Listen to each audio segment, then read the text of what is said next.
पागल होने लगे, अमेरिका गए तो अमेरिका पागल हो गया, यूरोप गए यूरोप पागल हो गया। और अमेरिका में एक शहर बसा दिया, शहर का नाम था रजनीशपुरम।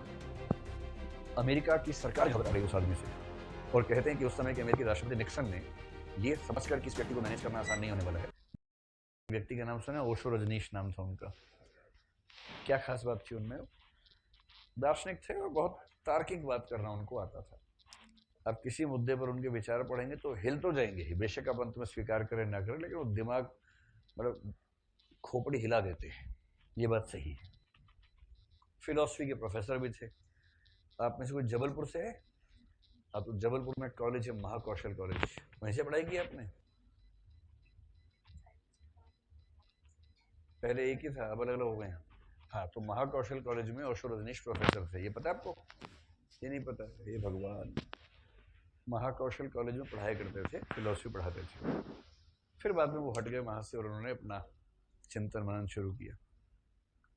बहुत अच्छा तार्किक प्रवाह था उनकी बातों में। भारत के लोग पागल होने लगे, अमेरिका गए तो अमेरिका पागल हो गया, यूरोप गए यूरोप पागल हो गया। और अमेरिका में एक शहर बसा दिया, शहर का नाम था रजनीशपुरम।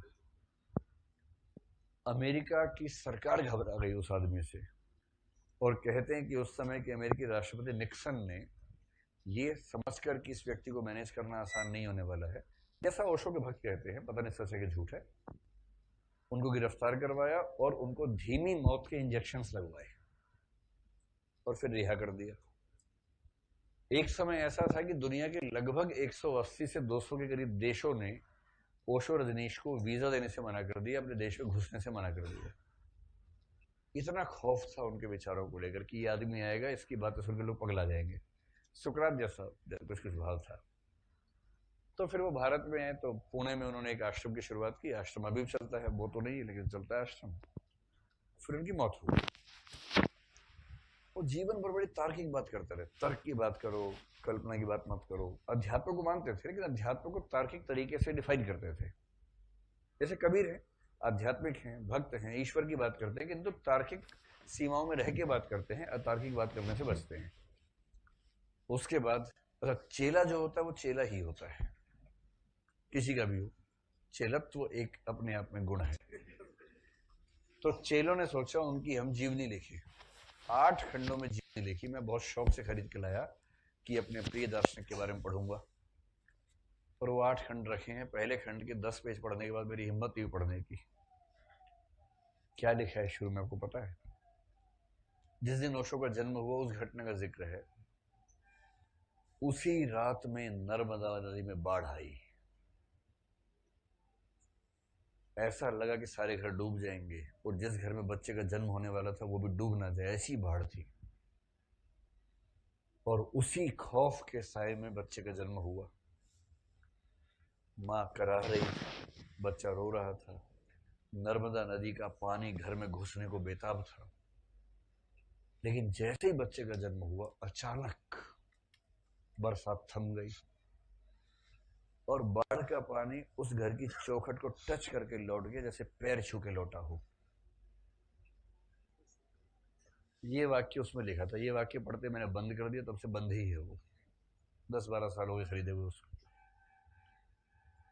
तो जो भक्त आदमी है उसने अपने आराध्य को महान बनाया कि चौपट कर दिया, चौपट कर दिया। पर अगर उस पुस्तक को पढ़ें भक्त टाइप के लोग तो वो मस्त हो जाएंगे, अरे साक्षात नर्मदा माता ने पैर छुए हैं। इसीलिए ईसा मसीह हथेली से पैदा होते हैं, वो भी कुमारी मरियम की, ताकि थोड़ा लगे कि यूनिक टाइप का मामला है।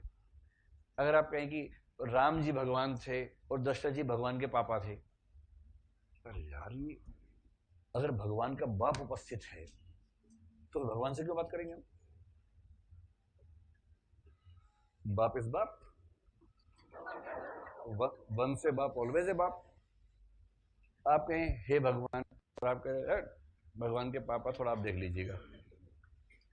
तो फिर कुछ कल्पनाएं करनी पड़ती हैं कि दशरथ के यहाँ पुत्र नहीं हुआ था लंबे समय तक, फिर एक यज्ञ हुआ, यज्ञ से ईश्वर ने उनको आशीर्वाद दिया, आशीर्वाद के बाद प्रसाद था, प्रसाद रानियों ने खाया, उसके बाद तीनों रानियों को पुत्रों की प्राप्ति हुई। ये जो गप्पें होती है, गप्पें इसलिए होती है ताकि थोड़ी सी महानता का आवरण लग जाए और लगे कि ये सामान्य परंपरा में पैदा होने वाले बच्चे नहीं थे, कुछ अलग मामला था, यूनिक मामला था। तो यही